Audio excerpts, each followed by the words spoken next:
Hello, everybody, and welcome to today's webinar. Thank you for joining. My name is Andre. I'm the product manager for Calibrate here at Lumesca. Today, we'd like to introduce you to a renowned fine art photographer, Tom Miggott, who's going to talk about his creative process. For today's webinar, Lumesca has partnered up with Photospeed, who have prepared an exclusive offer for you all, which is 20% off the selection of Calibrite products. And we're going to share special codes that you'll be able to use at the checkout on Photospeed's website afterwards. Tom, I now hand over to you. Everyone, please welcome Tom. Well, thank you, Andre. I'm just moving here. Wow, it's exciting. It really is. And to tell you the truth, guys, I've done the same webinars last night in French, and there's a lot of content. I'm not going to apologize for it.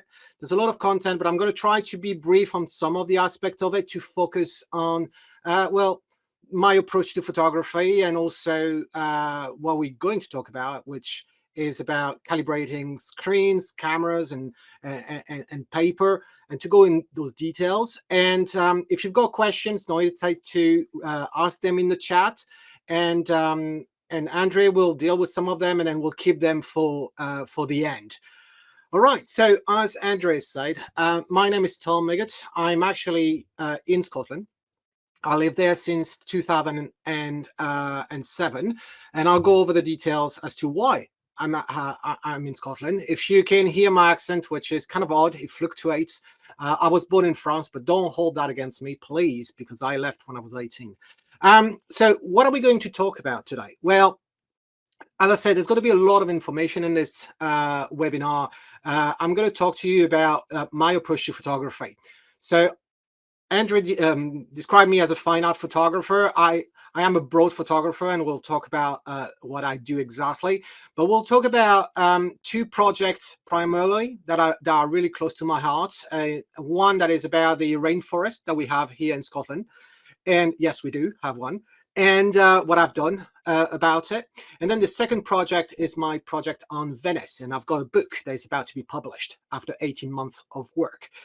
We'll go over my practice about the gear that I use, because contrary to popular belief, what is being said very often on social media, on YouTube channels and so on by professionals is like, the gear doesn't matter. That's BS. The gear matters, and I will explain you why. And then we'll talk about monitor calibration, paper profiling, and camera profiling. And what I hope that you guys will take away from this webinar is getting an insight about another photographer's view of things, of how that person, me, do things and why it works for me, and maybe it will work for you. And also getting a better understanding about what is calibration, whether we talk about a monitor, paper, or camera.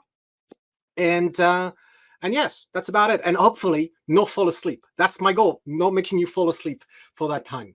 All right, so the first real slide is this one about my practice. So it's a very broad practice. I am a portrait and wedding photographer here in Scotland, although I do operate internationally. And I also am a landscape photographer. I've been in Scotland since 2007, as I was saying. The reason why I've landed in Scotland, I used to live in France, used to live in England, and then in the US, and then ended up in Scotland, is because I used to be a computer engineer, and I got hired by Adobe in 2007. And I stayed there about 9 years before it was time for me to jump with my 2 feet and being a full-time photographer. Although that being said, while I was all those years that I've been at Adobe, I was a photographer. And I had my business going, and it almost felt like I had two full-time jobs with no holidays ever. So that was an interesting time. But yeah, 2016, this is when I became a full-time photographer, no longer doing any computer engineering stuff. And so 2025 is when my book, Venezia, is coming out. It's being published. And 2026, you may see it says, well, completing a BA, a Bachelor of Honor in Photography. So if you're wondering why I'm doing this, even though I've been a professional photographer for more than 50 years, it's because I've been teaching photography for over 15 years through seminars, workshops across the UK as well as across Europe. However, I've decided that I want to be teaching. I love teaching so much that I actually want to teach in academia. And for me, I needed a degree, and I discovered that there was a Bachelor of Honors in Photography, which is a 4-year degree, but I'm doing it in 3, given my profile. And I'm on 3rd year at the moment. And I'll be graduating next year, and probably I'll go with a master's right after. So this is it for me. You see some of the work that I've done over the past few years. I like to keep things recent because we're never as good as the latest job that we've done. So you see some weddings, some portraits, as well as a landscape that was shot during my annual workshop that I do in the Alps around the month of October. So then I want to talk to you about gear, starting with a statement. Of course, it is about the gear. Why do I say this? It's because, as I said earlier, professional photographers on YouTube, or let's say influencers on YouTube, will tell you, oh no, gear doesn't matter. You can give me any type of camera and I will do great photography. To me, that's pure BS. And I base that statement on the fact that I've actually lived it. I lived it. As a professional photographer, I have the financial mean to actually invest in gears. And for years, for about 10 years or so, maybe more, I've had one of the best gear on the market. I was a Canon shooter. And if we go back to 2023, I was feeling not depressed, but not excited about going to shoot, especially landscape. And it's kind of odd when you think of it, because I live in Scotland, which is one of the most inspiring countries on earth. And if you're not going to get inspired in Scotland, I think you're never going to get inspired ever. So what happened? Well, I didn't know what was going on. It's just like I was not excited about getting up in the morning. You know, it's just like, why? And as I was in Venice in 2023 when I had taken a camera with me, but not a camera that I own necessarily. It was a small compact camera by Canon. And the reason I took it with me is because one of my students was wondering whether it was still worth it to have a compact camera back then instead of taking a phone with him on a trip in South America. And I said, well, you know what? I'll get this camera and I'll test it and I'll tell you afterwards. And being in Venice with no ambition at the time to take great photography, I have this, what I consider a toy, really, but makes extremely good photos. And I find myself having fun again, taking photos, and with no ambition, no pressure, and yet very creative, and much more creative than I would have been had I brought my camera. At the time, that was the Canon R5 full frame camera. And suddenly it got me thinking. I'm like, well, maybe this is the solution. Not getting a compact camera to find my mojo again, but maybe the key is the gear. Maybe it's because the camera does not excite me again.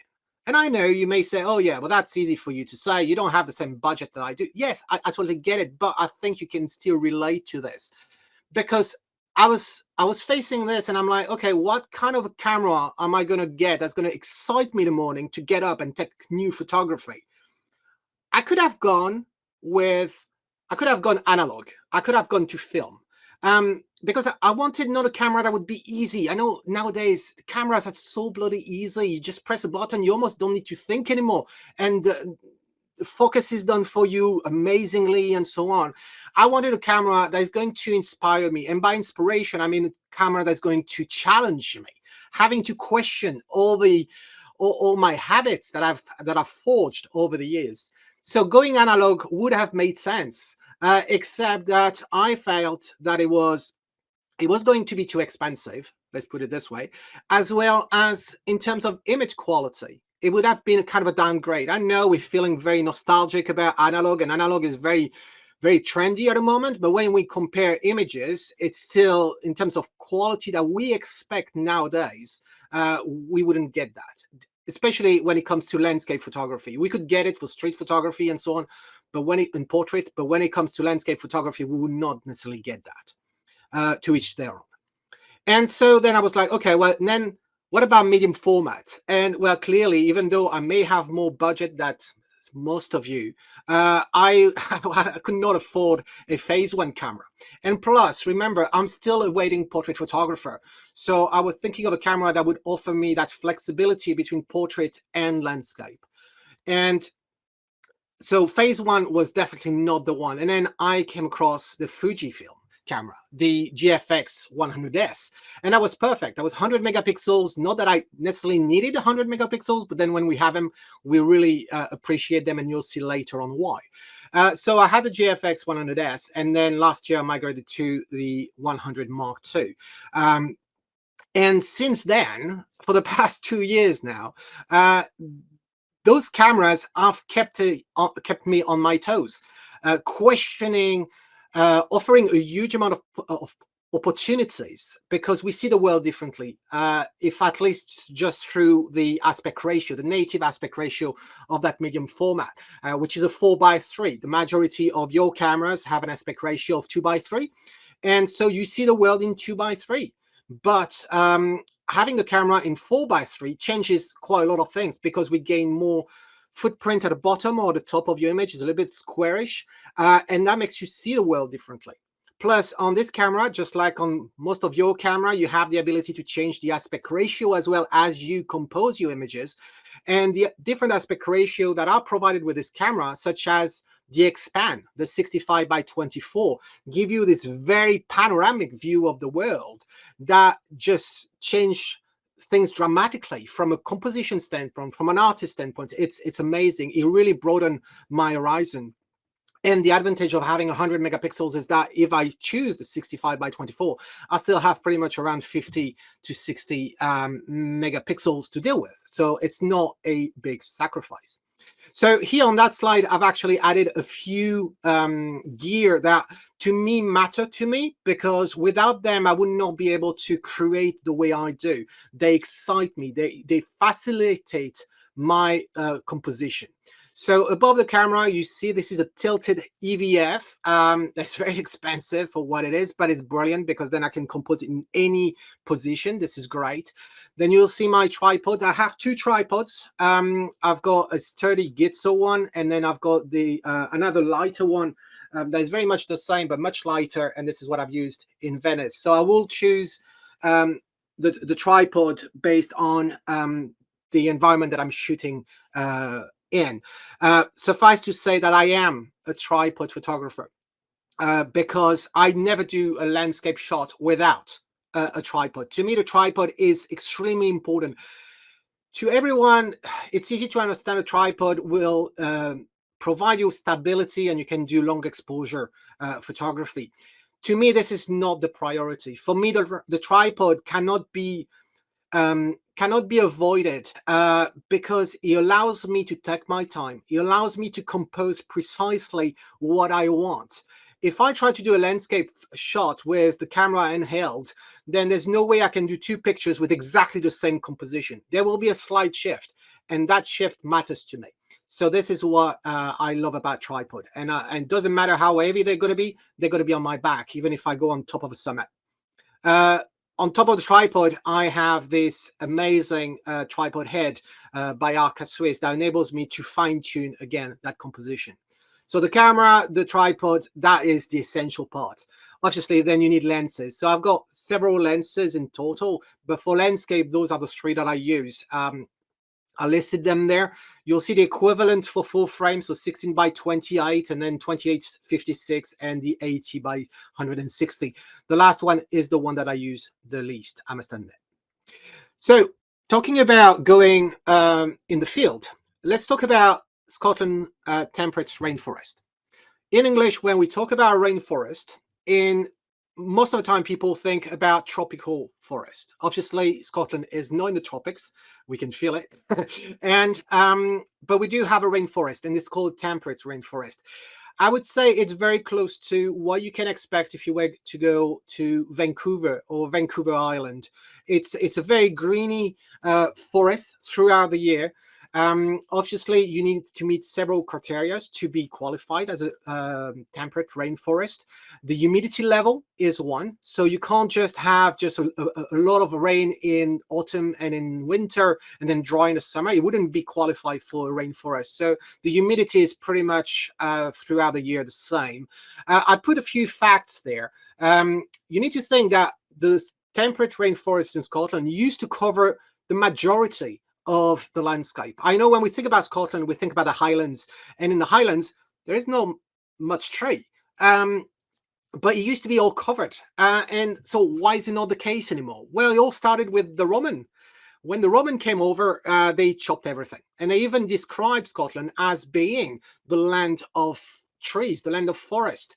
Then they decided to just put a wall, the Hadrian wall, and say, well, on the other side, we don't go. Those are the barbarians. We'll stay in the south. Obviously, after the Roman, human carry on exploiting forests.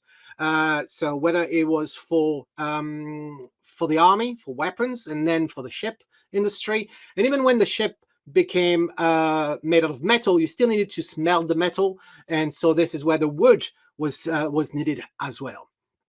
Among the facts that we have is that nowadays only 2% of Scotland woodland is actually rainforest. And it's not just one singular forest. It's actually spread on the west coast of Scotland. We count about between 30 and 40 different spots.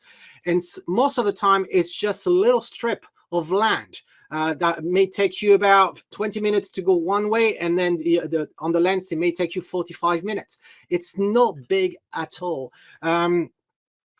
As I say here, it only represents 30,000 hectares today. So it's really, really not much.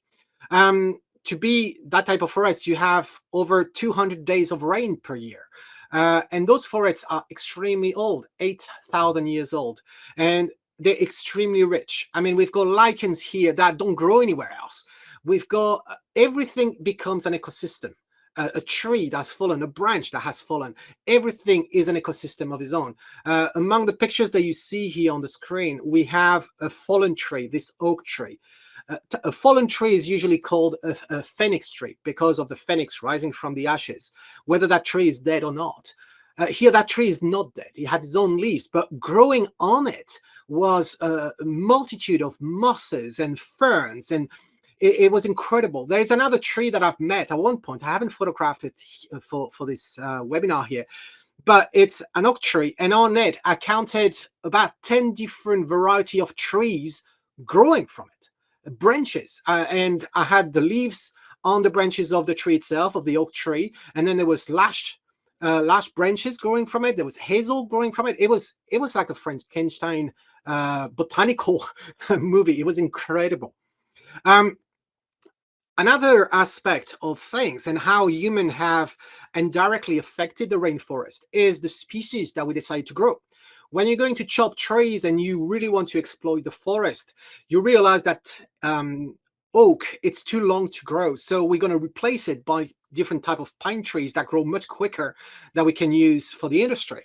But also when you think about plants, we've got a beautiful botanic garden here in Edinburgh, and people are amazed when they see the rhododendrons that we've got there. The sad thing about rhododendrons is, well, they're not native to Scotland. They came from Asia initially, and now we find them everywhere, in the middle of nowhere. And the rhododendron is a real parasite to the rainforest and to the native species in general. The reason is because this is a species of plant that grows pretty tall and will create shadows where there shouldn't be any. And as if it wasn't enough, the rhododendron requires an acidic soil. And what happens with plants is that if the plant requires a certain level of pH from the soil, it will actually alter that soil so the soil provides that quality of substance. And that's going to be at the detriment of the existing species of plants that are around. So rhododendron is actually making the soil more acidic than it needs to, and that's going to affect the different type of moss, fern, and all the type of grass that we've got around. So they are a real parasite, and you'll see it later in that picture that we see at the bottom left. It's I call it naturalized but not native, because you'll see it's spotted everywhere. The other aspect of it is deer. I'm not a hunter. I really enjoy the fact that I can, if I want to see a deer, I can definitely just go for 15 minutes outside my house and I will see a deer. And not only will I see a deer, the deer will not run away like it's the case, for example, when I go to France. I grew up within in the countryside in France, and I used to see pheasant and deers. But the deer that we have here, they're no longer afraid, which is a good thing. Don't get me wrong. The problem with it is about 100, 150 years ago, we basically killed all the wolves, which is a good thing as well in a way. But wolves were the only predator of the deers. And since then, the deers multiplied and multiplied. And basically, they eat on every shoot. Everything that grows from the ground, they will eat it before it gets a chance of turning into a tree. So the deers are a real nuisance in Scotland. And then finally, of course, the climate. The climate change does affect, like it does everywhere else on the planet, what we have here in Scotland. So if we talk about my approach when I went to photograph the rainforest, I only discovered it about 4 years ago. I didn't know it existed. And I always wanted to go, and I had this project for Napier University.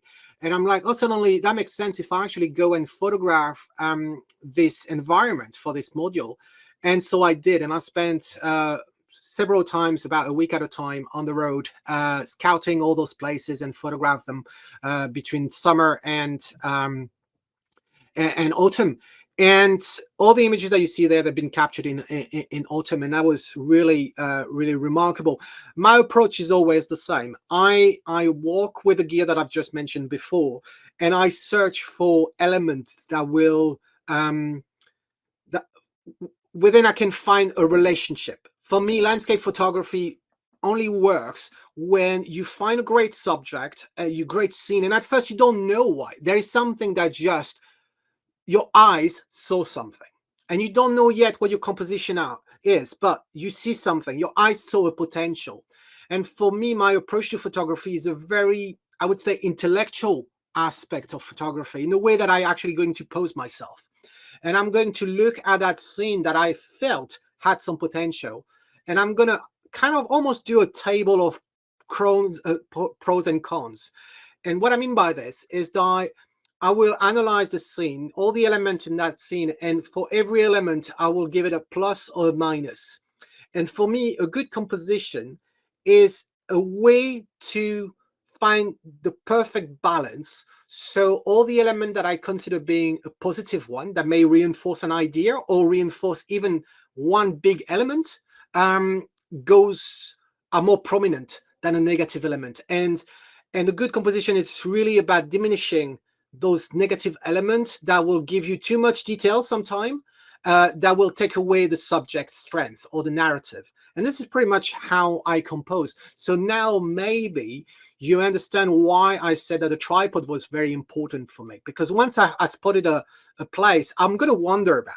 I'm going to change the angle. I'm going to go down. I don't have the tripod yet set up. I'm just moving about, taking a bunch of different images of that same scene until I find a good compromise between bad elements and supportive elements. Once I've found what I think is a good composition, I'm actually going to take a picture and holding the camera. And then my goal is to go fetch that tripod that I may have left about 150 yards away, and bring it back and try to compose the exact same image using the tripod. And sometimes it's not easy, depending on the environment. If you're along the coast, it can actually be quite tricky, because when you hold the camera, you can put yourself in some interesting situation where you kind of lean over a fence or a rock or something, which makes it very difficult afterwards when you try to achieve the same composition using your tripod. And once I've managed to somehow get that image in the camera with the tripod, then I'm going to start questioning maybe, do I want to be a bit tighter or a bit wider? Do I want to move 1 degree or another? And this is where my tripod head is very practical for that matter. And at that point, I take the picture. That approach is the same one, whatever I'm photographing in the landscape. And we're going to talk now about my project for Venice. We'll come back to the rainforest later on. Well, I'll show you the images in Lightroom, but you'll see in Venice is going to be the same approach. So Venice, how come I ended up focusing on Venice and spending the last now 19 months on Venice? I knew Venice, I had been there, and in 2023, I was there with my wife to celebrate our 20th anniversary. When I said to her, you know what, I want to do a project about Venice. I want to capture the excitement that, and the happiness that we actually feel when we're in Venice. But there is a caveat.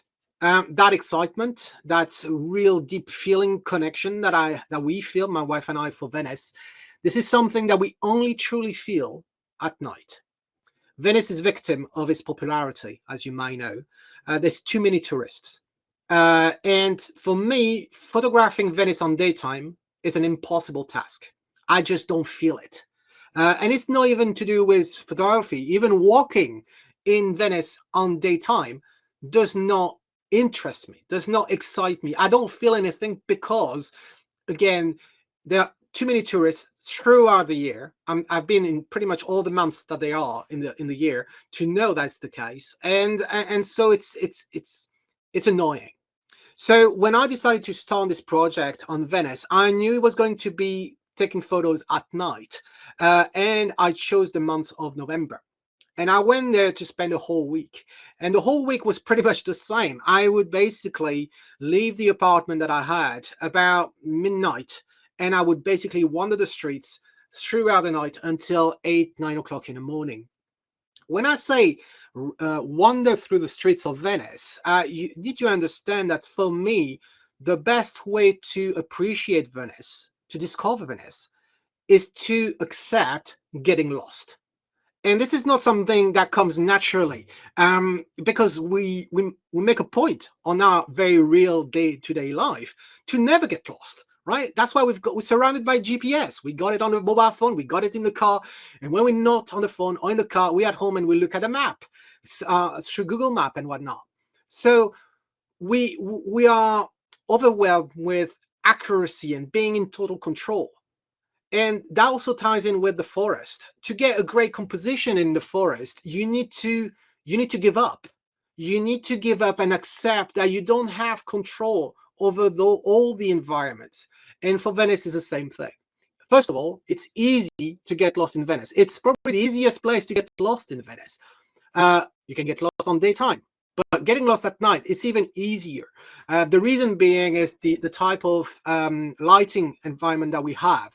And over time, after all my numerous visits in Venice, I discovered some.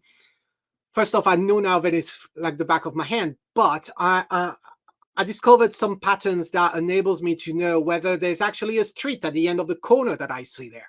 And that's one of the fun part about Venice is that you're going to walk and then suddenly, well, you don't know where the path is, and suddenly, if you go a bit closer, you will realize there is a hidden path, a hidden calle just behind the corner that was not lit, and sometimes you just follow one, and then it goes to a dead end, to the canal. So that's what excites me the most. And for a whole week, I was basically photographing Venice at night, and to me, it was very clear that it needed to be in black and white. And so when I came back from that trip of 1 week, my plan was to produce a book that was going to be published in 2024. But interestingly, when I came back and started the first trimester in 2024 at university, I had a module on seriality. And what I decided to do was to photograph Edinburgh at night in black and white, just the same way that I had done for Venice. And when I did this, I basically did it in 2 outings. And so then I showed my work. I had printed it and I showed my work to my lecturer. And my lecturer said, well, it's great. It's a really great work, Tom, but you're like 2 months in advance. You still have 2 months until the end of the module. And he said, well, I'm going to give you a challenge. I said, bring it on. Well, he said, what if you were to photograph Edinburgh at night, like you did, but in color? And my first reaction was like, dude, that's going to be awful. It's not going to work. It's going to be nasty. We're going to have those weird lights and so on. I don't believe in it. He says, you do as you please. This is just a challenge. And of course, my ego kicked in and I was like, all right, okay, I'll give it a shot. And I went. And it was tough at the beginning. It was tough, but it actually led me to see the world in a way differently. And I produced the work. I showed it to the lecturer, who was very pleased again. And we even worked on how to show the black, the black work, the body of work in black, and the body of work in color, and trying to find some narrative that would combine the two of them. And we did. But suddenly it struck me. I was like, huh, what if? What if I was to photograph Venice in color? Have I been wrong? Have I been wrong to just see Venice in black and white? And so I decided to postpone the publication of the book, Venezia, and decided to book another trip to Venice. But I wanted to make sure that I had a Venice with even less tourists and maybe a moodier atmosphere. And therefore, I chose January 2025. And so I spent 2 weeks in Venice in January 2025. The interesting thing is, the first few days, what I did was going in the streets and photographing again the exact same scenes that I had done in 2023, but this time in color. And what struck me immediately was how more complicated it was to photograph in color at night. The level of complexity in terms of composing an image is much greater than black and white. In fact, I would even describe black and white photography in that scenario being the easy way out, because when you have black and white photography at night, all you have to hide your elements is playing on with the shadows. When it comes to color, you don't have necessarily that luxury. Suddenly the colors will come into play. And so you need to find a different way of composing your scene. So again, those non-supportive elements have a lesser role in that narrative of that image. And it was a very, it was a good learning curve. It was a great opportunity to learn as an artist, to grow and see things differently, and a great challenge as well, which ends up producing a very artistic result that I'm much prouder than what I had done in black and white. So for the first few days, I photographed Venice in color, all those scenes that I knew. And then afterwards, something happened in Venice. The weather changed. And we went from something that was wet and gray, and the sky was all covered with the clouds, like the picture you see on the top left or top right, to basically a dark blue sky, very dry, very cold for a week. And I ended up decided to shoot again for a third time those exact same scenes, but using that environment, and meaning seeing the stars in the sky. I've never been able to see stars while being in the city. That was absolutely remarkable.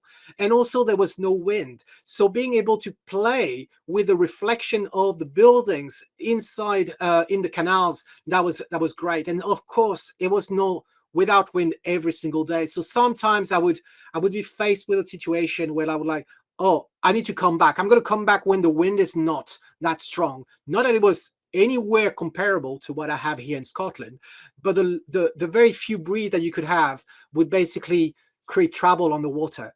And that's not what I wanted. Andre, you've got a question. So, Tom, yes, so these pictures look amazing. It would be great to see them larger as well. We will. And would be also great to see your printing process. Yeah. That So would be amazing. we're going to do that just after that slide, actually. So that's perfect. Excellent. Was there any Thanks. question already on what we covered, or we good? At the moment, no, it's printing. We are all excited about the printing process. All right. Okay. So let's move on then in that case to the next slide. The next slide is about my studio and what I have. So here we go. I'm going to activate this camera that I have just behind. It should appear right here. So you can actually see how it looks behind the scenes. So basically, I've got this big long desk here, and you've got my two displays. We've got an ISO here that is 27 inch, and here we've got the BenQ 4K 32 inch. And right there, you see it's my viewing booth. But I also have, I'm going to turn it this way, I have this great thing, which is a Graphite. I don't know if you guys know what a Graphite is, but it's basically the same thing as my big booth, except my big booth is meant for big prints that would be A2 in size or smaller. This one is more for something around A4, maybe A4, A3, given its size. But it's fantastic. I really love it. It's so accurate. It's made by Calibrite. I've had it for years. And sometimes I actually prefer using this to my big one when I want to really see the effect of the colors based on the luminosity or the light temperature. My viewing booth is D50, which means that the temperature of the light is 5,000 Kelvin. This one I can switch. We go from D50 to D65, and I believe there is a D28 or 3200, something like this, on this one, which I don't really use. I only use the D65 and D50. So this lamp is really remarkable, and you can find details on Calibrite's website. In terms of the environment, you'll have it on the list here. I wish I could paint the walls in gray. That would be my recommendation in terms of a setup. I don't do it because when I decided to do it, it was with all the gears that I have accumulated over the years, and it would be quite complicated. Why gray? Because gray is fantastic. It's a neutral color that will not impair your perception of colors and luminosity when you're working at your desk. What I have good for me is that my studio is upstairs under the roof. So I only have a roof window which is covered. So I'm really in control of the luminosity in my environment. Here, obviously, it's much brighter right now than I would normally use for editing my work, but because of the video. But I rather to have a rather dim environment to work with, and that is great.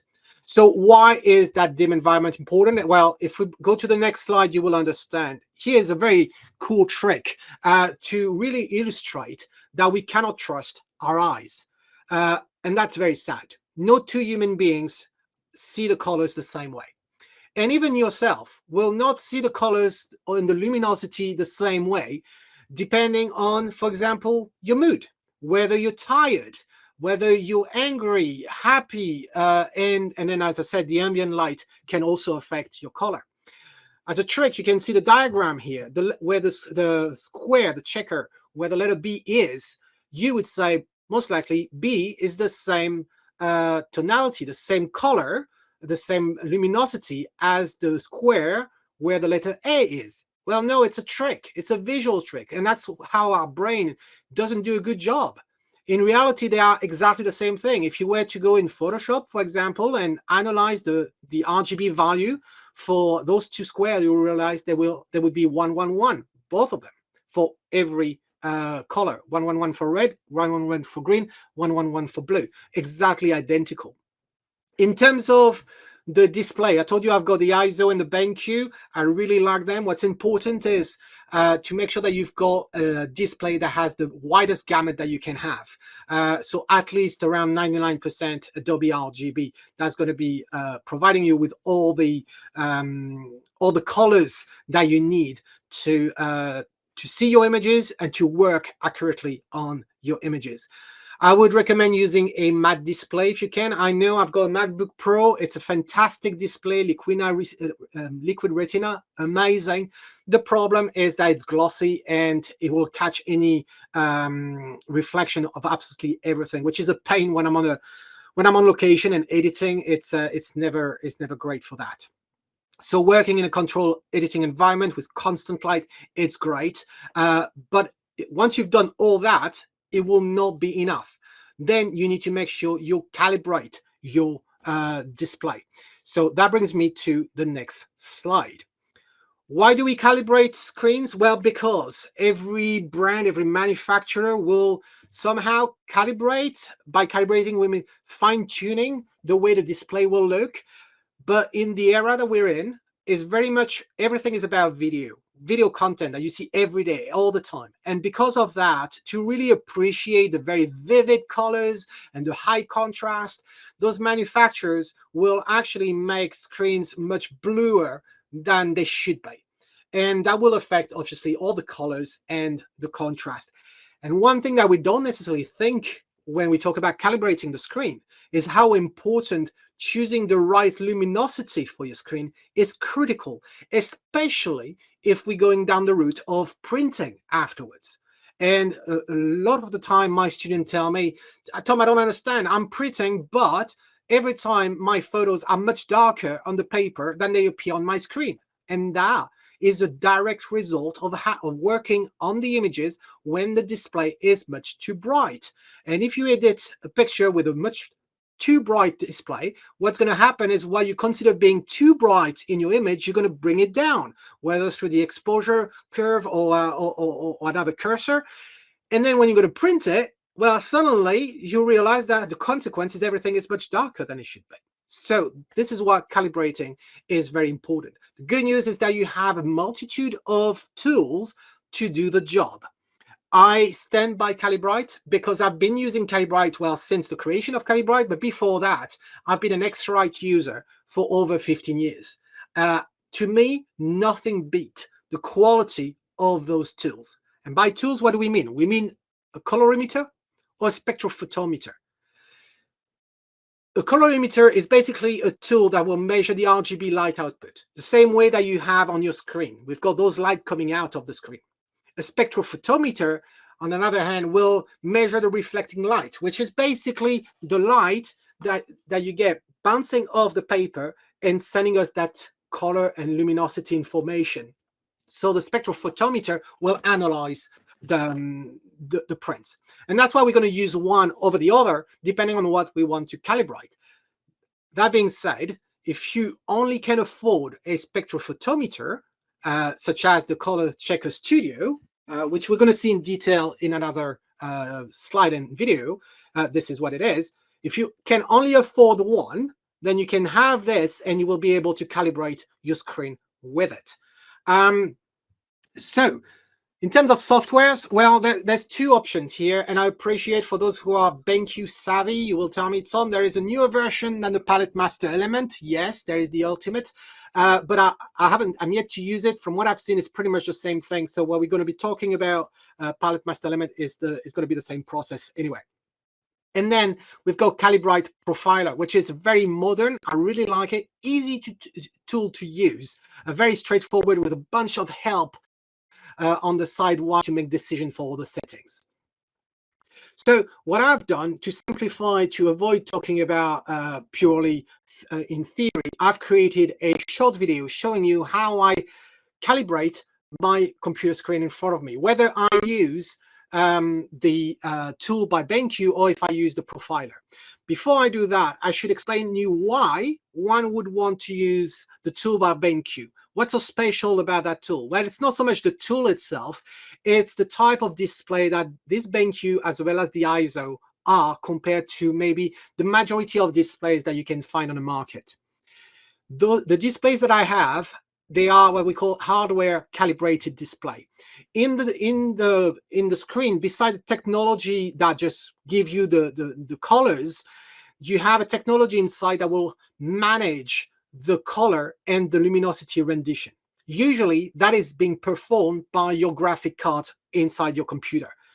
When you use those displays, you can literally let the display handle that. The good news for that is that if you're using programs that are very heavy with a graphic card on your computer, then those programs will have more resources to use because your graphic card will not have to deal with managing the colors. So that's a good thing for it.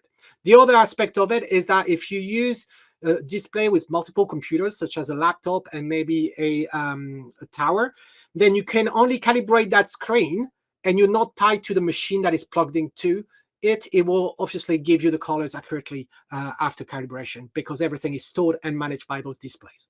So let's go and let me show you that short video. For a quick second, there will be a weird glitch happening here. Don't worry about it. It will disappear immediately. I'm just sharing my screen. So entire screen, here we go. And let me bring it.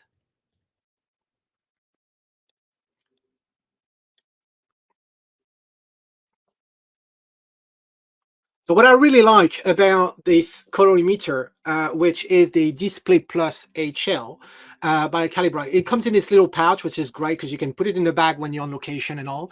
And what I really like is that this colorimeter uses a USB-C plug, which is brilliant. But don't worry, if you don't have USB-C and you need USB Type A, then as you can see on my desk, you've got this little adapter that will allow you to plug it to it. So here I'm just going to launch the BenQ Palette Master element. And this is the latest version of that tool. As I said, there is another tool called Ultimate, but it does pretty much the same thing plus other things. So here on the screen, we'll notice that the software identified, and I'm just going back for a second, identified the tool that I'm using. But I just want to come back because here you're going to see me choosing advanced. You could choose basics. The reason why I don't choose basics is that with basics, it forces me to use a luminosity for my screen at 120 candela. In the environment that I work in, I figure that 100 candela is perfect. Before I had a viewing booth next to me, I used to set my computer screen to 80 candela. But when I used the viewing booth, I needed enough luminosity to lit my prints inside it. So in that case, that's how I actually increase the luminosity of my screen as well. So this is why I'm choosing advanced. And it's the same thing you'll see afterwards with Profiler. And it's very simple, to be honest. There is not that many settings. So here I save my settings, but we'll see. We've got a white point of D65. Fair enough. I use all the colors that my screen natively can produce. Then it's the luminance at 100 candela. The gamut will always be the same. That's the contrast at 2.2. It's been a standard for years. And then the black point, I'm actually using the absolute zero, which is basically, this is not an OLED display, so it's basically the darkest that I can get on that display. And then that's pretty much it. Then we go to the next screen, and on the next screen, we'll choose the number of patch. So remember when I said that the display, that type of display can manage the way the colors are being rendered. What it also does, it allows you to create different type of calibration. You can even have a mode where your screen turns into a monochrome screen, which can be practical as well. And here, the mode called calibration 1, which I cannot change the name, unfortunately, is going to be this calibration for a D65. But in some scenarios, I may choose to set my screen with D50. And in that case, I've actually calibrated the screen under the name calibration 2, that is a D50. So at any time, I can press a button on my screen and switch from D65 to D50. Here, you'll notice that in the profile name, I refer to the D65, the luminosity, and the gamma, just so it's actually explicit when we see the file. Here, the process is very simple. I'm basically opening the colorimeter, flip it up, and I'm going to attach it or let it hang over the screen. And to make sure that it sits well on the screen, I'm also going to tilt that screen. In the past, it was good practice to make sure you do this in a very dark environment, so there would not be any light seeping through on either side the colorimeter. Nowadays, on the colorimeter, you've got some felt on it that really isolate, and I'm not worried anymore. I can do it when I don't need to be in the dark to do that. And here's the result. We'll notice that the target temperature is very close to the achieved one. 6505 instead of 6515. But I'm still going to run the validation. Validation is the same thing here. It's just going to be a shorter number of patches that we're going to go through. It's very quick, 31 seconds in normal time. Here I've sped up everything. And here we've got the validation result. When you do these kind of things, there is the notion of delta E. Delta E is basically the differential between what you expect to be and what you have in terms of color and luminosity. And we can set what is acceptable as an average or as a maximum. In this scenario, it's an average of 2. Anything that would be beyond 2 would be considered as fail. Anything greater than 4 would be definitely a fail. And as you can see here, we managed to really achieve some really good results with 0.84 in average and a maximum of not even 2, which is great. So then I'm going to save that report just for historical purposes that can be interesting to do. And that's pretty much the same thing when it comes to this process. Next, I'm going to show you how it is to do it with Calibrate Profiler. And it's, in a sense, it's identical. It's just the software is, to me, it's better. It's better design. What you notice right now is I'm actually changing. So when I told you earlier that I could press a button, I would go to calibration 1, calibration 2, calibration 3. Then underneath, the last one is custom. I need to be on that custom mode in order for me to change with a button the luminosity level of the display, which will be required when I run Profiler. When I run palette element, I don't need to because the software basically changes the luminosity by itself. It knows the hardware. When you use a third-party software like Profiler, you can't do that way. So this is what I'm changing. I'm going to custom, and then I'm going to launch Profiler.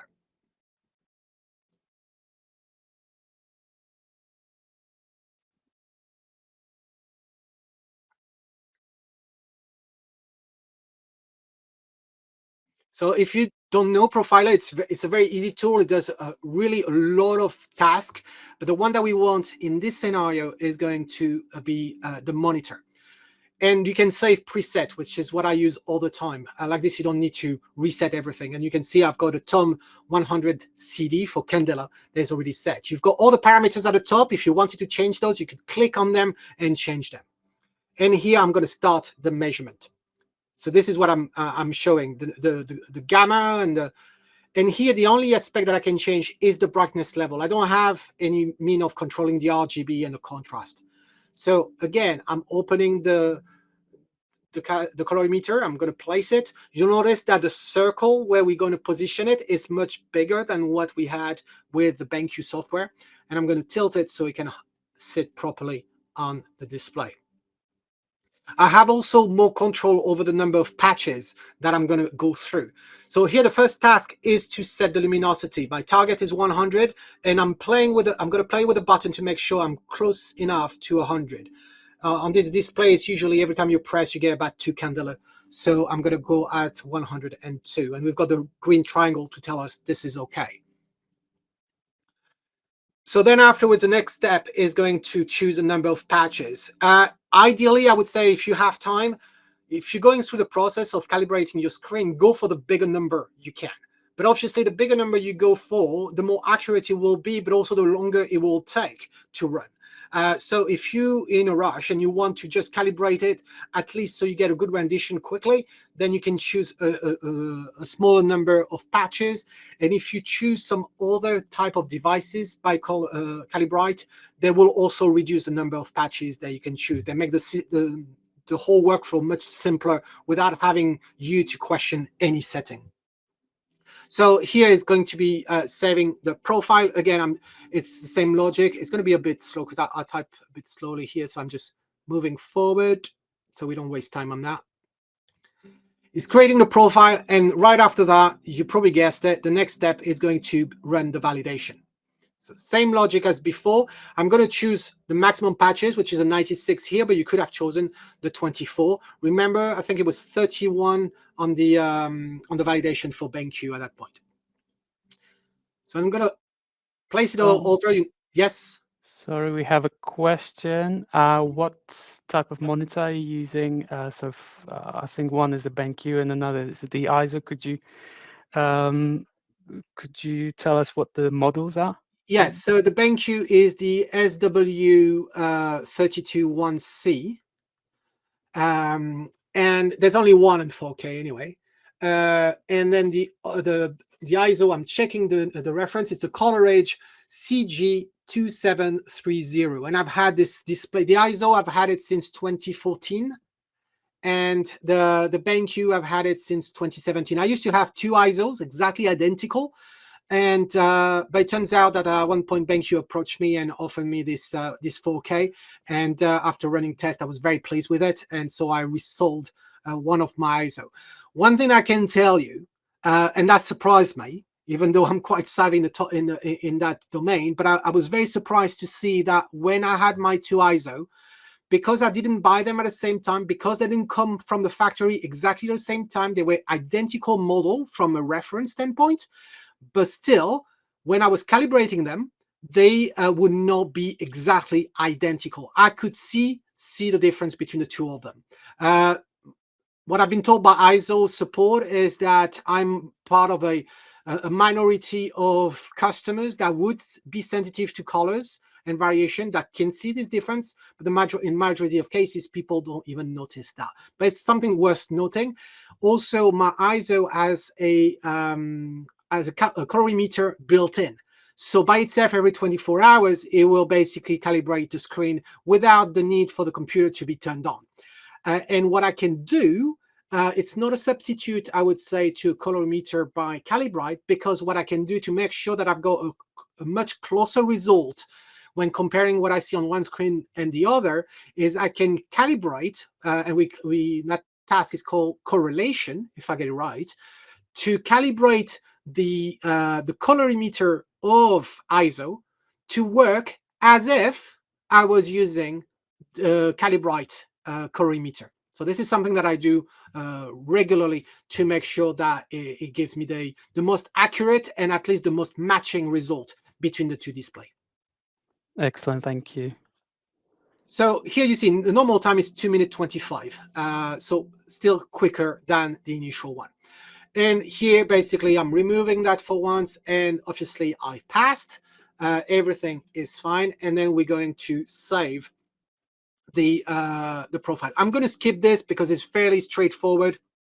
It's just going to ask me for saving the report. Yes, I like to do. But in terms of the result, you can see here on the left, the all patch average, we got 0.5, and the max, I don't see it. Let me play again to see afterwards if I'm just saving this on the desktop. Come on. So, and do I have a max on this one? No, I don't. I don't have it. So anyway, this is the process, very straight forward. There's going to be the glitch for a second. Stop sharing, and here we go. So I appreciate to some who never did the calibration, that may look like something pretty complex. But as you could see, there's only 5 different settings, and once you understand what they do, you never really have mean to change them, no matter what computer you use. So so that's a fairly easy way to do it. Once you've got a calibrated environment, then we can finally talk about editing. So the next slide is about my editing workflow. So what I do is I basically take the images from the card and I import them. As I said, I started working at Adobe in 2007 at the same time as Lightroom came out. So Lightroom over the years has always been my #1 tool to hold all my images and to work on my images. So the first task for me is to import my images into Lightroom. Then I'm going to select the images that I wish to work on. What I've been doing for the past 4 years now is 5 years now, is actually using a product by DxO called Puro that will take care of sharpening the image, deal with the noise reduction, and correct any lens aberration, distortion, and all that we could have. Then once that tool has finished, it will send the image back to Lightroom. And this is where I'm going to develop the images. And by developing, I primarily mean playing with the colors and refining the framing if I need to. But that's about it. And then once I finish with this, which is almost the final product, I will actually go to Photoshop to do the retouching. The retouching in landscape is really much about removing distractions. You know, a branch that is offer too much contrast in the zone. Sometimes sadly it could be a can of beer or soda laying there that I need to remove, and this kind of thing. And then finally, after Photoshop, I go back to Lightroom, archive my images, or go for printing. To this day, I haven't found a better software to deal with printing than Lightroom. It's highly flexible. It's great. I would say the only alternative that could beat Lightroom would be to use what we call a RIP, which is a very dedicated to printing software that will take over, but it can be very cumbersome to use. Lightroom is easy to use, and that's what I've been using for printing for over 10 years now. And that's a perfect transition to the next step, which is something that a lot of you were interested about, paper profiling. Why do we paper profile? Well, we understood that we calibrated the screen, so whatever colors that we captured with the camera, and you'll notice that I'm not talking about accurate colors, I'm just talking about colors that were captured by the camera, will be shown on your screen with the most accurate, with the most accuracy. When it comes to paper profiling, it's the same thing in a way. We want to take the things further. We want to bring life to our photograph. I personally consider that a photograph only exists once it's printed.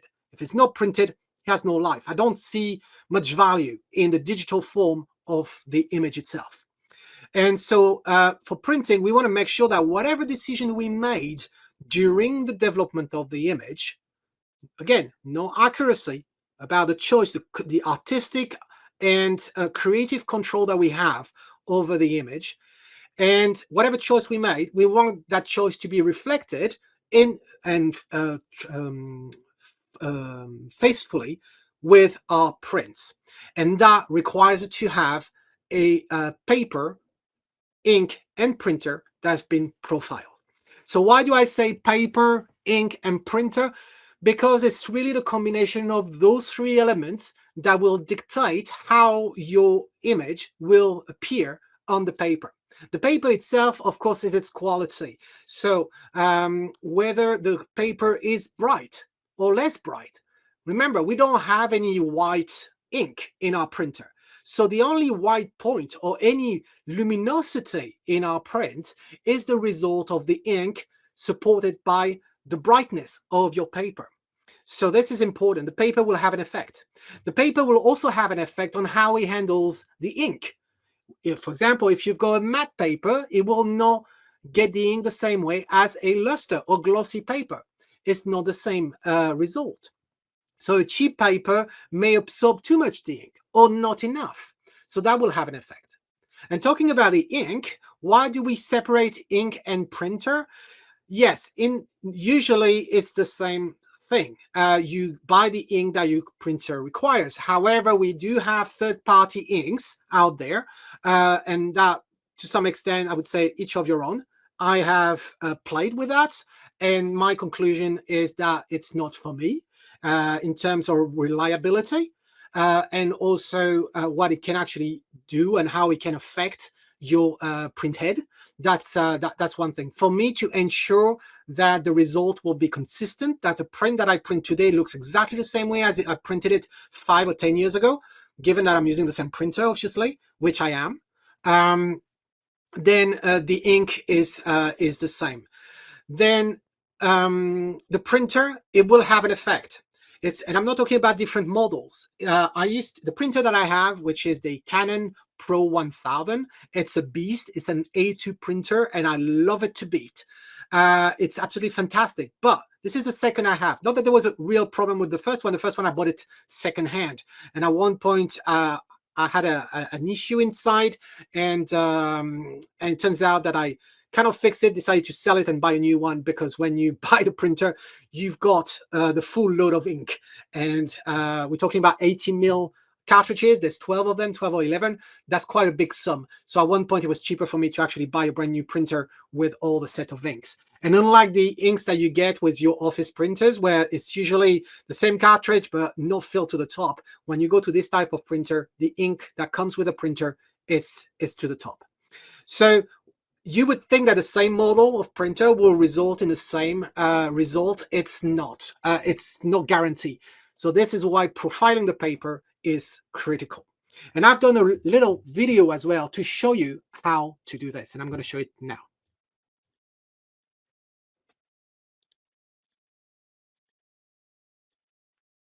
Here we go. Bear with me. And so I'm launching Profiler again. I told you that tool can do multiple things. Here we chose to profile for a print. So here I'm typing the paper description, which is basically, in this case, it's a Canson Platin Fiber Rag, which is one of my favorite paper. And I just put his name. And before we go any further, I just want to stop. I'm just going to rewind for a second, because within the settings, you'll have the paper size. So do not think, unlike before where we could choose a number of patches for calibrating the screen, when it comes to profiling the paper here, we don't choose a number of patches. So it's going to be 50 patches in twice that we're going to do. And it doesn't matter what size of paper you have. Here it's an A4 because I had a piece of A4 on the side to do the test. You could choose A3 if you have that. I would not necessarily recommend it. That will not make the patches bigger. And not that you need it anyway, because those patches are produced by the Color Checker Studio are big and they're great. Why it's big, why it's great is because if you compare to what the competitors do, they sent me, I'm not going to name them, but they sent me a box with a top of the line colorimeter and spectrophotometer that they make. And the patches that they use are tiny. They're like a centimeter on 1 centimeter. And trust me, when it's come to the time of scanning those patches, I could not get a full line to work. So much so that I have an online course on my teaching platform. It's about 28 hours on the whole printing process. And when I go over everything, the screen, the paper, the difference of paper, and so on, in all details. And I wanted to showcase that tool. So it would not be just Calibrite. And I didn't do it. I didn't do it because I could not make a video where I could get more than a line correct.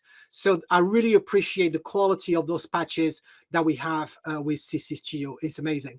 If you've got a printer that do rolls, you could choose rolls instead, but again, you may actually waste some of the paper doing that, but the layout will be different. So here I can't show it to you because it's a video, but it would make the layout different. So on the whole line, which might be cool, but you're not going to get more patches. That's the point to remember. So here I'm printing, and what's important is I'm on a Mac. On Windows, it may look different, but you're going to have the same detail. And it's important to choose the same settings that you would choose when you're printing. So here it doesn't affect, but the next step you'll see is when we go to the paper handling and printer option. The good news is that the software will manage the communication with the printer when it comes to color management.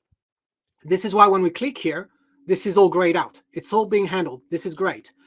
The quality and media. So I'm on the Canon Pro 1000. I went a little bit beyond what I would say majority of people do. Is I've actually created a media type where I decided how much ink I want on the paper and so on. And I'm not going to go over this in this video. But here, this is the reason why I'm going to select a custom media that I've set up called Platin Fiber Rag. And in fact, we've got photo speed that is involved in this webinar. And among the list, you may have noticed that I have a photo speed profile. Suffice to say that I've worked with photo speed years ago, and photo speed have always they've got a great feature as well. That if you buy paper with them, they will offer a service for free that they can calibrate. So they will send you the patches of color, and then you print them with your printer. You send them the patches. All that is free, and then they will scan the patches and come back and send you a custom profile for you. But obviously, if you've got more paper and you want to calibrate and maintain that calibration over time and doing this as a regular process, then owning your own spectrophotometer is a better option that way. But it's good to know that you have this option. Then the paper source, manual feed at the back, and then the print quality. This is important. I always make a point of using custom and the highest level that I can, which is this one. Funny enough, we can't go all the way to fine. It's this middle one. So it's important to choose the same quality. And then I'm going to click OK, and it's going to print it. So I'm going to go to the printer, which sits next to me.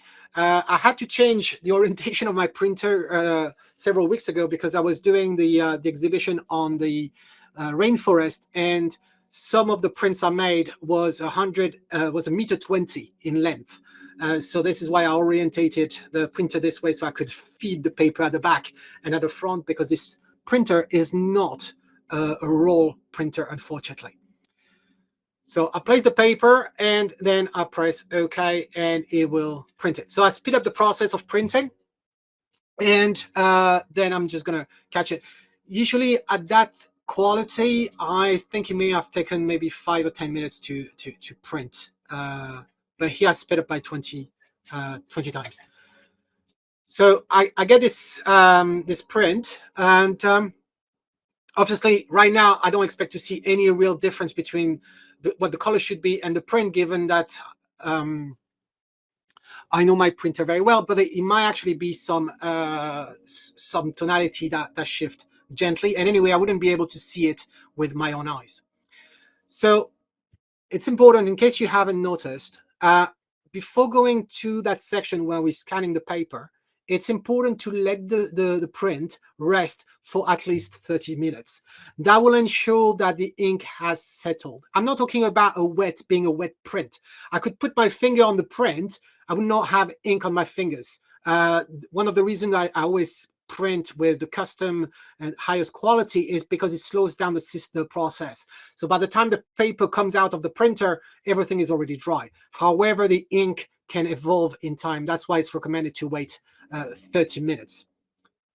And then you're going to see the first step is to calibrate the device. So it does that by itself, but we just need to rotate that ring that we have on the side, and it will take a few seconds to set itself.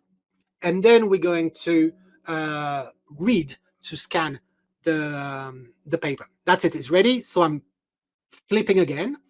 And here we make sure that you orientate your paper the same way as what you see on the screen. Then we're going to position the spectrophotometer with the hole underneath. You can see there's a wee hole where the scanner head reads the patches. It's important that you place it on the white, so meaning just before the first patch of color. And when you do this, you're then going to press with your thumb on the button, and you're going to remain pressed until the end of the line. Okay, so I'm moving things away, so it's going to be an easy task. And you'll see, I just glide along all the way to the end, and then I release, and then automatically goes to the next line. And you will see now I'm building confidence, and so the second line, I'm actually going pretty fast. I would say the time-consuming aspect of this entire process consists of having to wait 2 times for the 30 minutes to let the print rest. That's really the longest part of it. It's so easy process to do. And why I said twice is because, remember, this is the first patch that we do. And now I'm actually going to click next. And the next phase is to go and do the second set of patches. It's going to be again with 50 patches. So printing, the same setting again. So I'm just going to speed up because you guys understood what it is. It's exactly the same thing. I'm going to put the paper again. That's it. And it's going to come out, and we're going to wait 30 seconds. That's it. You notice the colors were different this time. And again, I'm just going to scan the same way as we did before, making sure that I start and I place the device on the white of the paper and press the button, and only release when I reach the end of the line. And I'm just going to go forward because I think you guys understand the process here is very, very simple. And then we're here. At this stage, I'm just going to check the file name. I don't have any issue with this. And then I'm just going to save the profile. And it's going to create an ICC profile and place it where it needs to be, so your computer, your Lightroom, your Photoshop can find it. So it's pretty easy. And that's it. So I can stop the video now. So I'd be curious to know, stop sharing. I'd be curious to know how many of you guys who are watching this webinar with us tonight, how many of you are actually doing this process yourself? Or is it totally new to you? And do you encounter any issues? Have you used different spectrophotometer in the past and you had issue with? And what's your experience now? And if the explanation were clear enough, I hope so. So put all this in the chat, and Andre will let me know afterwards. So now that we've done that, I'm not going to take the time of printing here because it would be too time consuming. I'm just going to move to a next type of calibration in a way, which is the camera profiling. You could argue, Tom, why are you talking about this now and not at the beginning before the screen and so on? Well, the simple reason is that the camera profiling is not necessarily something that I do all the time. I do it in some occasions because I actually do art reproduction, where making sure that when I photograph paintings or drawings from other artists, then my digital image has the most accurate representation of the work, because afterward they're going to use that digital version to print and make more money out of it. So it's important to have everything set up correctly. So having your screen calibrated is highly important. I would say it's the bare minimum. Then, in terms of the camera, obviously, it's even more true with Fuji. But when you use Canon and Nikon and Pentax and all the others, you know that you could be photographing the same thing and in the same constant environment, but the colors will be rendered differently. And those are the colors based on the algorithm of your camera manufacturer. But that doesn't match the colors of the reality. And this is why profiling your camera is essential in those situations. I'm going to be frank with you. When it comes to landscape photography, I do not profile the camera. There is absolutely no point, because first off, it would be impossible. It would be impossible, not technically in the process, that is doable, but it wouldn't make any sense, because you always need to put the color checker passport, which is what you see on the image here, where we've got all those patches. You need to place it where your scene is, where you're going to photograph. And if I photograph something that is about half a mile away, how can I do this? It would be impossible.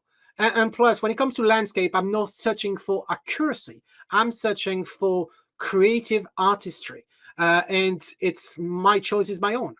But when I duplicate work, this is not my own. And I need to respect the choices made by the artist. But also think about if you do product photography, the chart or the chart of colors chosen by whoever created the product, it's also something registered. So you need to make sure the color is accurate when you're going to photograph it. If you're doing any fashion photography, and fashion photography, where what I mean by this is where the material, where the clothing is the most important thing, you need to make sure that those images actually really reflect the accurate colors. And I'll send you to this funny thing that happened in 2015, when there was a dress that was gold and white, that for some reason, depending on the environment that it was seen, it turned out to be blue and gold and green and dark and blue. So it's interesting. So you need to make sure that you've got a correct representation. In my scenario right here, what I needed it for about a few weeks ago is when I wanted to do my crowdfunding campaign for my book Venezia. And it was important for me to create a mock-up of the book cover. And so I had the sample paper sent by the supplier of what the cover would be. So I decided to photograph that cover and then do the rest of the mock-up. But it was important for me that that mock-up was as close as possible to the reality, to the real product. And so this is why I went through that process. And I've made a wee video about it so you can understand it. Again, it's a very easy process. But you'll see in my case, there is a caveat, and I will show you when. So I'm stopping this. I'm going to share the screen again and bring the video around. This is here. And here we go. So what you'll notice is we're going to use my viewing booth, because I've got, even though I can't change the temperature of the light, although I could if I change the bulbs, but I don't want to.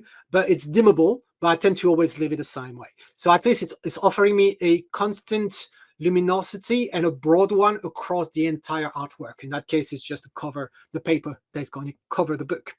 You'll notice I have my camera on a tripod, obviously, placed in front of it.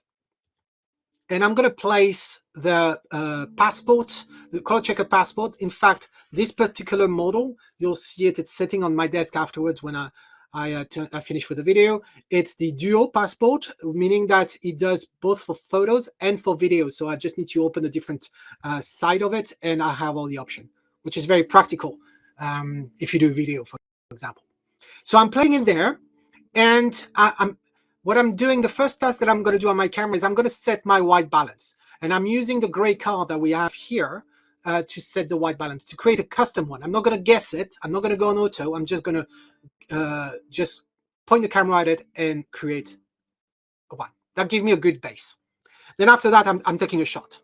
So I put the timer of 2 seconds, and I'm taking the shot. If you're curious, if you're a Fuji user, I've actually decided to use Provia. Why I'm mentioning this is because with Fujifilm, whatever we photograph is always with a film simulation. And Provia is the standard one, is the one that's going to have the most neutral rendition of colors. Not that it matters necessarily, but at least we start from something that is going to be easy for the software to work with afterwards. So I've just taken a photo without the color checker passport, and now I'm back to my desk. I'm in Lightroom. I'm going to import the image, and the version I'm going to be using obviously is the raw file. That's critical. So I'm going to import the two files. See, I've got a few images on the card, but I'm choosing one with a profiler, with the color checker passport, and one without. Once it's imported, there is a plugin inside Lightroom that communicates with Profiler, with Calibrate Profiler, to generate that profile. And because the camera that I'm using creates very heavy files of 100 megapixels each, it's quite heavy, and very often that plugin will not work all the time. And so here he's asking me for a name for what we call the DNG profile name. That's how we call it, DNG profile. So I put a name here. What you need to understand, so you see here, it failed. And I expected it to fail. It's okay. Sometimes you may have this failure if what you photograph was a broader scene and your color checker passport does not occupy the big portion of your image, and the plugin struggles to find this the passport. It's not a problem. You'll see, because we can actually just convert our file to a DNG and just feed that DNG file to Profiler, and it will generate the profile for us that way. So, and obviously here, if I had resized, for example, if that was the case in a scenario that I've just mentioned, because we're dealing with a RAW, the RAW file does not really know that crop that you would apply, so it wouldn't make any sense. So I've just converted my file into a DNG file inside Lightroom. I'm just showing it in my Finder, which is the Explorer on the Mac, and I'm going to close Lightroom because it needs, once the profile will be created in Profiler, we will need to restart Lightroom so it would know about it. So I've done that already. So I'm launching Profiler. And before we use Profiler for the screen, we use it for the paper. Now we're going to choose the one that says camera. So here's selected, click next, and here's very simple. All I need to do is drag and drop my DNG file. That's it. Because my file is big, again, 100 megapixels, it takes quite some time, 29 seconds normally. Here you'll notice that it identified the patches correctly, and that's great, that's fine. If you are in a scenario, like I said earlier, where your patches of color appear too small in the frame of your image, then what you have the ability to do here is you would be able to just move those points. So you can move them like this. Another thing that you could do that I would recommend is if you're using a zoom lens, for example, you could potentially zoom in your image when you capture it, even though that's not the frame that you want at the end, but at least you can zoom in into the color checker passport, so it occupies a bigger place in the frame, and then you take the normal picture that you need afterwards. I would say avoid, you could potentially change the lens, but bear in mind that the lens could sometimes affect the colors. So this is, if you've got a zoom lens, that would be better in that scenario. So I just carried on. It's going to create a profile, and it's important to understand that the profile is really a combination of your camera, your lens, and the environment that you're in, meaning the luminosity that you have around. But not only luminosity, imagine you have some greenery in front of your patch of colors. Well, that greenery could bounce the light and affect as well. So it's important that you specify not only what you're photographing for that profile, but also the condition you're wearing. So here for me, it's the book cover, and I'm actually going to add GFX. I have only one, and I know that the type of work that I do here is in the booth. That's very obvious. And that's it. Now I can go back to Lightroom, and you will see what appeared initially being pretty accurate in terms of color. You will realize how wrong we were. So let's have a look, first of all, what it does on the patch.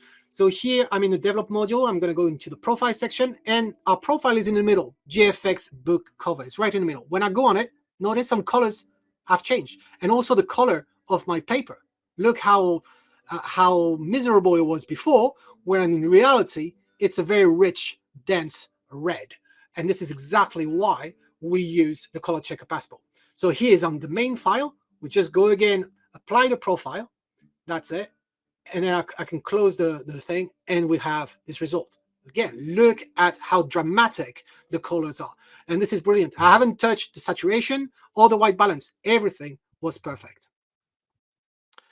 So stop sharing, and here we go.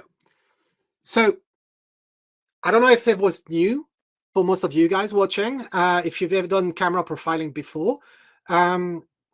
But I hope you saw that it's a very easy one to do. I would add a final point on that one. You'll see at the bottom of that slide where I refer to the Color Checker Digital SG. This is a different type of passport or patches. It's got 140 patches of color. So as you understand now, the more patches you have in general, the more accurate it will be. In general cases, the color checker passport is perfect.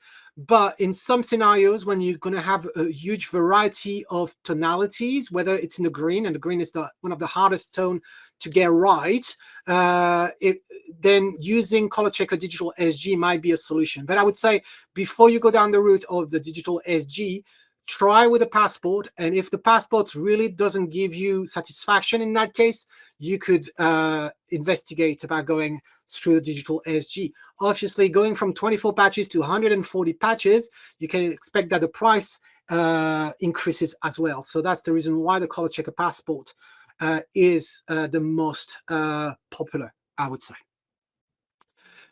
So that was it in terms of the presentation. If we've got time and if you guys are interested, I can show you the images inside Lightroom, some of the images from the rainforest, from Venice. Let me know. But I want to make sure that I get a chance to answer all the questions that you guys may have. So maybe we go through Q&A first, and then we can look at the photos for those who are interested. What do you think, Andre? Excellent. Yes, thank you so much, Tom. So we have had lots of questions, lots of very good questions. So in terms of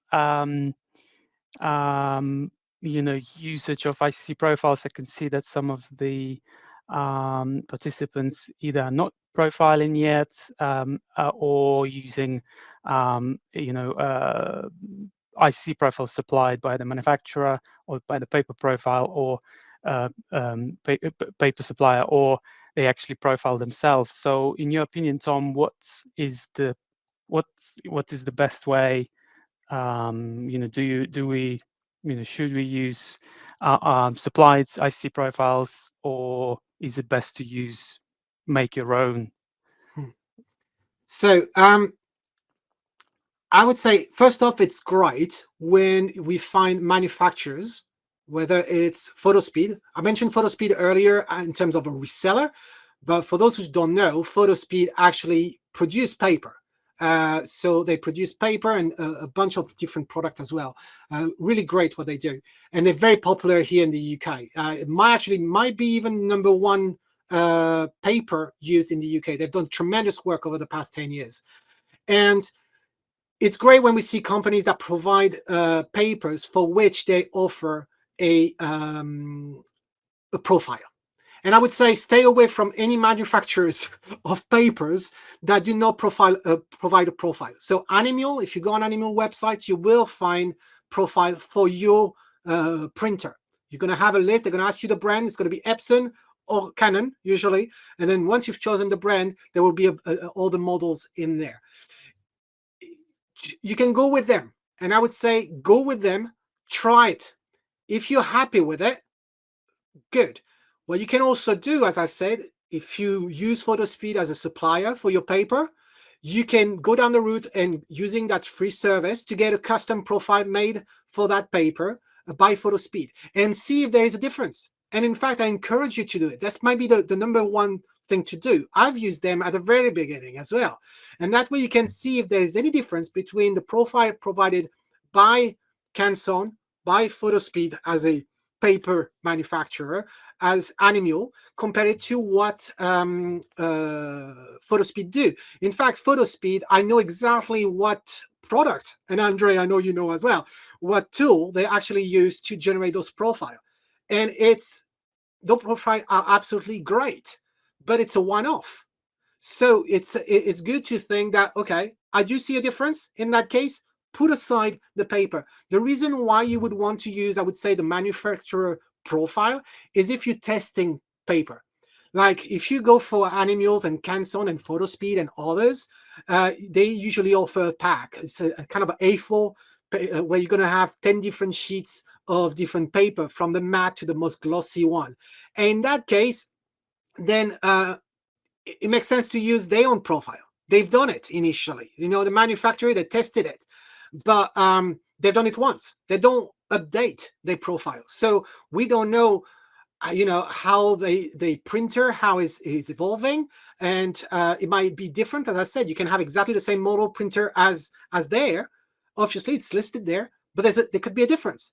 So, but at least it gives you a good way to test the paper and get some accurate result and see, okay, I like this paper, I like this one less. And then you make your choice on which paper to invest. And then you can go with Photospeed if you use them, or go down the line of getting your spectrophotometer. You know, I could tell you that, yes, I run the spectrophotometer on my paper every month. No, I don't. I really don't. On the screen, on some of the screens that I had in the past, I used to do it every time I had a job, which was basically every week. I would run it because I wanted that job to be absolutely accurate. Then as the monitors got improved in quality, they became more and more stable. And again, bear in mind that I'm using the best monitors that we have on the market. I'm using an ISO. That's a very high budget screen. I've got the BenQ as well. While BenQ is much cheaper than the ISO, it's still a high budget one. So you expect a certain stability within them. So I'm not going to run it every week. I'm going to run it maybe every trimester. That's what I would normally do. Do I see a great difference? No, but again, I don't trust my eyes. And I'm not saying this because I've got glasses. I don't trust my eyes. So I wouldn't tell you if there's a difference. And remember, the ISO is calibrating every day because it doesn't cost me any time. It's doing it when the computer is asleep or even turn off. So all that for saying that when it comes to the paper, I would do it when you change the ink, especially if you don't know the ink and you manufacture good. For me, Canon seems to be very stable with the ink that I have. That printer is amazing. It doesn't seem to be changing. So I could change maybe once a year. I could run the spectrophotometer. But again, it's only if I see a shift, if I'm not happy, or if something goes wrong. And this is why, again, if there is one thing to retain from this entire webinar for me, is make sure that you've got a proper workflow from the beginning to the end that is constant. And that way you don't ask yourself questions as you do things. That way, the day when something goes wrong, it's easier to identify and to troubleshoot. And maybe one of the tasks to do, run the spectrophotometer again and get a new profile. That's what I would say. Yeah, that's great. Thank you so much for explaining, Tom. We have another good question from Neville, which is, why is green so difficult? And also from the same person is, can you explain the role of soft proofing? Oh, yes. Okay. Both very good questions. So, Neville, why the green is so difficult? I was going to say, because it is. Because of how green is in nature in general. Bear in mind that you probably did the test already. If you in Lightroom, for example, or Photoshop or whatnot, and you want to change the tonality of the green, you will realize that actually if you move the green slider in the HSL, it's not the green that is moving. Obviously, we're changing the green, but it might not be the green that you want that is changing. And the reason for it is because while we see green in reality in terms of data, it's actually yellow. And it's yellow mixed with the other colors that creates to our eye that green. So that's why green is a tough one. That's also, I would send you back to the way the sensors are actually designed and see the ratio of green, red, and green. In some sensors, I think the Bayern one, if I'm not wrong, there is two squares of green, whereas there on 4 pixels, you're gonna within 1 pixel, you're gonna have 2 greens for 1 red and for 1 blue. So this is also to compensate that difficulty with the green. And the other question that Neville had was, remind me, there was another. The role of soft proofing. Oh, soft proofing. Okay, so soft proofing. You know what? What if I actually show it as I'm saying this? Maybe that I didn't plan on doing it, guys. So it's live, literally. So bear with me. I'm going to share my screen. Here, share my screen, and here we go. We're going to go in Lightroom, and let's go for example, naturalized, not native. This is that big print that I told you about earlier. Right? Look at this. This is the one that I printed. 120 centimeters long in that printer that I've done here at home. And I've made the frame as well. But look at the details. If I click on it, it's going to take a few seconds. Now you should see it. Look at the detail that I get.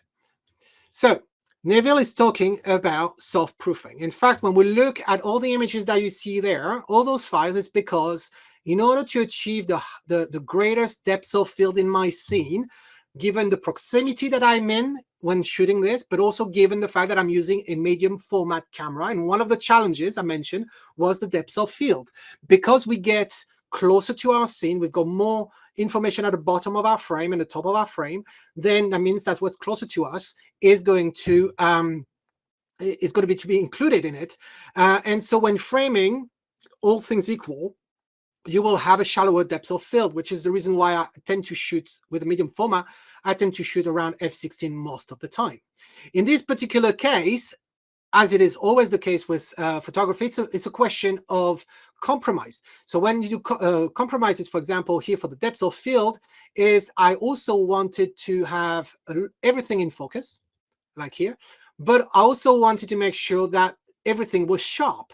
And not sharp in terms of depth of field only, but also because of the wind that's blowing. Remind you, I'm in Scotland. The wind is constantly blowing. So I needed a fast enough shutter speed. In this scenario, I managed to deal with a 1/10 of a second, which is not fast, but enough for me to freeze the action here.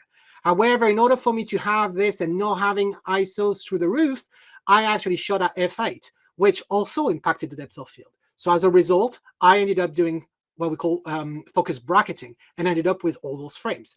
What you see in blues are my raw files. What you see not in blue, those are the DNG produced by DxO. Then once I have all those DNGs, I went into a tool that is called Helicon Focus. I love it. It's much more powerful than Photoshop to do focus stacking. Initially was used primarily for macro photographers, but it's fantastic, especially in those scenes because it's studying the map of all the images and identify all the fern leaves and so on. Sometimes I need to pass afterwards to tweak, but it's very powerful. So as a result, it gives me this. So this one, if I actually do a reset on that one, you will see what the scene was. Remember though, the aspect ratio, like we see in this one, this is what I can see as well in my camera LCD and EVF. This is the Expand 65:24 aspect ratio. But my camera captured all that scene, and I chose only what I wanted. After editing this in Lightroom, I ended up with this. So it's going to take a few seconds to load. That'd be great. Come on. This is what we got. Then, once I'm happy with this, ready to work on it, I'm going to go in Photoshop. In Photoshop, I ended up with this. You see, there's a few things that I've removed, branches that created contrast where I didn't want to, some grass that were a bit too at the front, and did not change the entire narrative of things, still faithful to the reality, but just remove what I wanted to do. And then, at this point, I can archive or I can print. And this is where the soft proofing comes in, because I have this image and I'm going to choose to soft-proof it. To soft-proof it, what we do is we actually going to press S here or tick that little box. Soft-proofing is a simulation of the rendering once printed. So you'll notice here on the right, and I appreciate you might not all be Lightroom users, and we have soft-proofing in Photoshop, we have soft-proofing in Capture One. But here I'm basically going to choose the paper, and you notice more specifically, I'm choosing the profile that I've made, my custom profile for different type of paper. You notice here, I've got one that's actually, this museum etching is from Animal. It's a very hard 350 GSM, so very rigid paper. And as you can see, the 1FS in front of it, that's because it's Photospeed who actually did this a long time ago in, I believe it was 2018 or 2020. I don't know which one it was, but they've done that. I could have done it myself, but the one that I got from them was good and I didn't see the point of changing it. Then you'll notice I have a bunch of paper. Here we're on the platine, which is the same paper that I've done the profile in the video.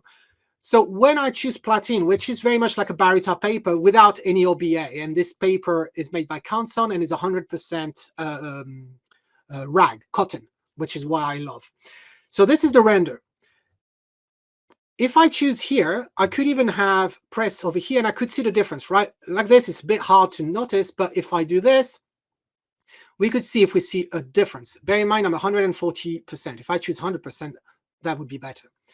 So I can see on the right is the simulation of what it would look like if I decide to print that file just the way it is right now. And on the left is the original one. I could choose, oh, how you look with a rag. Well, my experience tells me that with a rag, we're going to have some issues to do it. What I mean, the rag is the matte paper. I know for a fact that the matte paper does not have what we call a great Dmax compared to a luster paper. Dmax is the density of the black. So and that's what makes your contrast in your image. Look what happened when I choose this. So basically, it's showing me the loss of contrast that I'm going to have in that image once printed on this paper, on this with this ink in this printer. Sometimes, but the good news is that when I zoom out, you'll notice that all the colors, actually, there's no warning. I could actually activate it. Yeah, now there is, if I click here. So we see the red. Okay. What's important to know, and that's a mistake that a lot of beginners do, they're like, oh my gosh, I need to do something. I need to absolutely get rid of all this red. Bear in mind, the red is just a warning. It's not going to print red. That, first of all, you need to understand that. Before we do anything on this file, I would need to create proof copy. I'm creating this, and in Lightroom, what it does is actually makes a virtual copy. And I like to make it yellow so I understand what it is, or green. And so here, the first task to do is first analyze what this actually means. What this means is that there is going to be a difference of tonality when your picture is going to be printed. Not everywhere. The software does not expect great changes, but it's expecting some changes in some of those leaves, for example. And if I remove the warning, you could potentially see the difference. So I'm going to try to zoom in 140, but this is where you see how big my file is. Let's go to 200 to see. It may be a bit too much, 200, but we'll see. So you could see that the green that we have here is not exactly the same green that we have here. However, the green that you have here, if you like the way it is here, then you have nothing to do. Do not try at all cost to remove that. A lot of people would actually take a brush inside Lightroom with a filter and choose a saturation and start messing up with the saturation. That's the worst that you can do. Your driver, the profile that you created or you're using, plus the driver, plus the printer, they will do the best to choose how to handle any difference between what the paper and combination of paper, ink, and printer can reproduce compared to the initial one. Trust it. Do not go hardwire on this one. You could, however, play with the rendering intent. The rendering intent is how you want the algorithm to play with that differential. In most cases, when I print, I always go relative. But why? Simply because of the type of photography that I do, and because I really manage my color in editing, that I want my choices to be respected and to be as close as possible when it's printed. If I choose perceptual, basically the driver and the printer will try to play with the differential, but focus more on the general feeling of your image. And by feeling, I appreciate we're not talking about AI here. We're talking about the general tonality and level of contrast in your image to get a color that is actually match the overall of your image. So everything is not hectic. Whereas relative, it will only change the colors that it cannot reproduce and will not affect anything else. And when you look at I was going to say the aspect ratio, but how much of the data cannot be accurately reproduced is very minimal. So in that case, relative doesn't bother me. If we choose perceptual, then it will actually modify everything. But however, you see, if I do this, you see what it does? It kind of darken things. And if we go back to this, look, this is perceptual. This is how I did it. I chose relative. And I always find that relative is closer, despite its name, is closer to my result, what I wanted. So that's, I think that answered the question. I hope, Neville, if you've got more question about that. Yes. So one question as well, I think it will be the last one due to the time, is does soft proofing correct for a potential dark print? No. No, in a certain way. So, and I'm going to go back. I'm going to stop sharing my screen now. No, if what you mean is you got a dark print as a result of editing your photos with a much too bright screen and end up messing wrongly with the luminosity of your image. If you've got a dark print for any other reasons, I honestly cannot think of one, because usually the profile will not affect the luminosity of your print. So it's really done the result of a bad It's the screen, setup isn't of the it? screen. Yeah, exactly. Totally agree. Totally agree. Well, we have people are saying thanks. Thank you for a very thought-provoking webinar. One of Thank the you. I hope it's in a comments good is way. amazing. So yes, thank you so much, Tom. And just a reminder that we have so obviously we partnered with PhotoSpeed, and you'll be able to use the promotion code on their website after the webinar. Can I add something, Andre, as well? Yes, Tom, yes. So I'm just removing that camera here.